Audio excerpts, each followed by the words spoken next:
नमस्कार दोस्तों। On the evening of May 6, 1937, new journey के लेखर नेवल एयर स्टेशन पर inspectors and reporters air journey के लिए एक झलक पाने में उत्सुक एकत्रित हुए। जर्मन एयरशिप LZ-129, जिसे हिडनबर्ग के नाम से जाना जाता था, करीब 804 फीट लंबा, जो कि बोइंग 747 की लंबाई से 3 गुना अधिक और टाइटैनिक से केवल 80 फीट चौड़ा।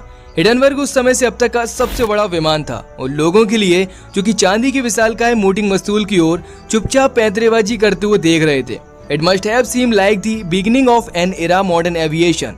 The first experiment with using hydrogen and helium to lift vehicle into the sky were conducted in the late 18th century. लेकिन दोस्तों, टेक्नोलॉजी और कमर्शियल मिलिट्री यूजेस करने के लिए एक सदी से अधिक का समय लग गया, क्योंकि सन 1900 में फर्डिनेंड ग्राफ ऑफ जेपलिन ने अपना पहला एयरशिप LZ-1 लॉन्च किया। और LZ-1 एक मिक्स सक्सेस थी, जो कि बाद में इसके मॉडल में काफी ज्यादा सुधार किया और जेपलिन को अंततः जर्मन गवर्नमेंट के लिए एयरशिप के पूरे बेड़े के उत्पादन करने के लिए एक अलग से कमीशन दिया गया, जिससे कि जेपलिन को यहाँ से एक नया नाम मिला। और इसके बाद फर्स्ट वर्ल्ड वॉर के दौरान जर्मनी, लंदन, पेरिस और मैनगोल के रूप में एरियल बॉम्बिंग कैंपेन चलाने के लिए जेपलिन का इस्तेमाल शुरू किया। हालांकि दोस्तों, ये रेड विशेष रूप से विनाशकारी नहीं थे।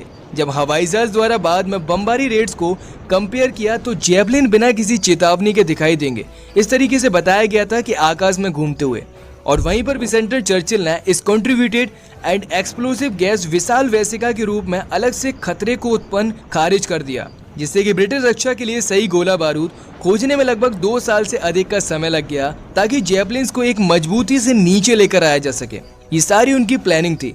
लेकिन दोस्तों, जिसके बाद इंजीनियरिंग ने इन लंबी दूरी के परिवहन के लिए हवाई जहाज के निर्माण पर ध्यान केंद्रित किया और 1919 में पहली बार ट्रांस अटलांटिक में उड़ान भरी। 1928 में कॉमर्शियल एयर जर्नी का युग ग्राफ पूरा होने के साथ शुरू होगा। जेपलिन एक विशाल एयरशिप है जो कि 2 दर्जन यात्रियों को एक लग्जरी ओशन लाइनर ले जाने में सक्षम है, और जिसमें कि साल 1929 में दुनिया भर का दौरा शामिल था। और 1931 में एयरशिप में नियमित रूप से निर्धारित कॉमर्शियल सेवा शुरू की, और जिससे कि जर्मनी और साउथ अमेरिका के बीच एक नॉन स्टॉप उड़ानें भरी गईं।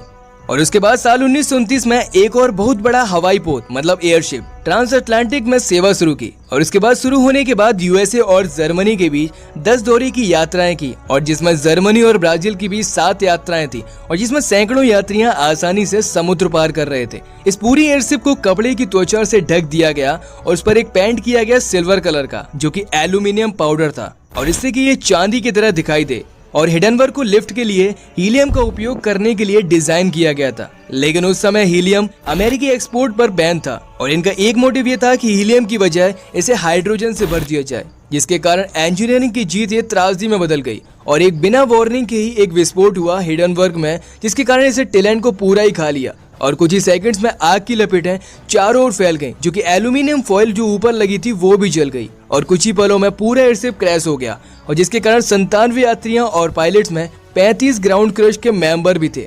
सबकी मौत हो गई और पूरे डिजास्टर को न्यूरील्स में कैद किया गया।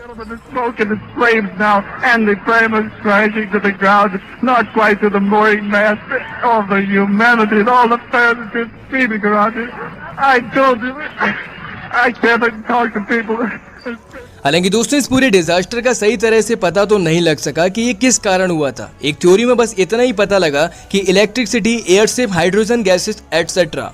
और हिडनबर्ग डिजास्टर के साथ जेपलिन उड़ानें तुरंत ही समाप्त नहीं करी, बल्कि उसमें काफी ज्यादा सुधार किए, और जिसके बाद हवाई जहाज में तेजी से पॉपुलर और सेफ होते गए।